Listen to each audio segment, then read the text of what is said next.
Hello, good afternoon. This is Myesha Marie coming to do our Bible reading together. And I'll be reading for us today Genesis chapter 47 from the New Living Translation. I pray you all are doing well.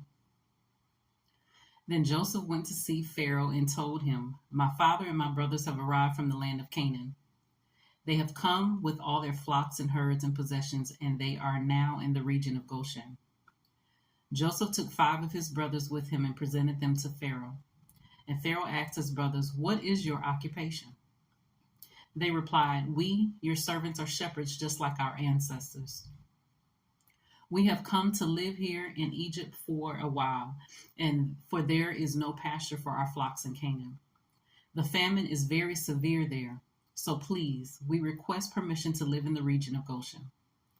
Then Pharaoh said to Joseph, "Now that your father and brothers have joined you here, choose any place in the entire land of Egypt for them to live. Give them the best of the land. Let them live in the region of Goshen. And if any of them have special skills, put them in charge of my livestock too." Then Joseph brought his father, Jacob, and presented him to Pharaoh. And Jacob blessed Pharaoh.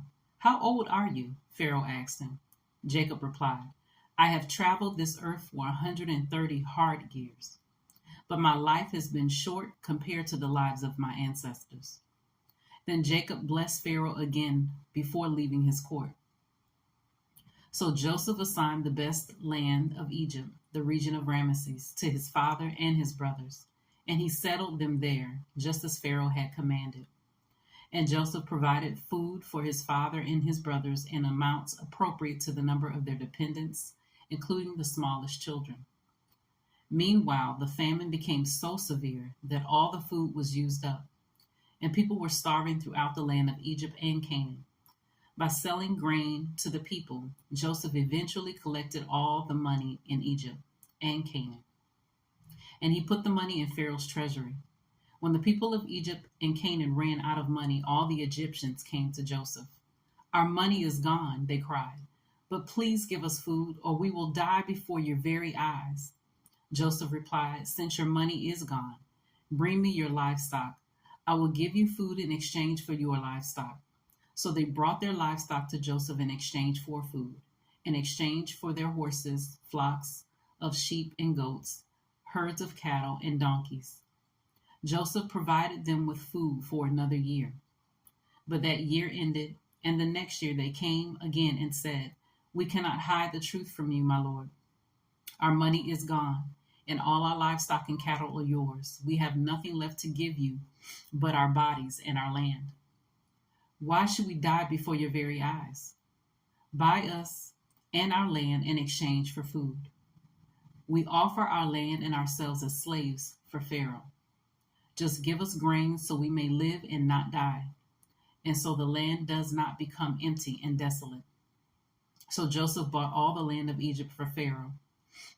All the Egyptians sold him their fields because the famine was so severe. And soon all the land belonged to Pharaoh. As for the people, he made them all slaves, from one end of Egypt to the other. The only land he did not buy was the land belonging to the priests. They received an allotment of food directly from Pharaoh, so they didn't need to sell their land. Then Joseph said to the people, "Look, today I have bought you and your land for Pharaoh. I will provide you with seed so you can plant the fields. Then when you harvest it, 1/5 of your crop will belong to Pharaoh.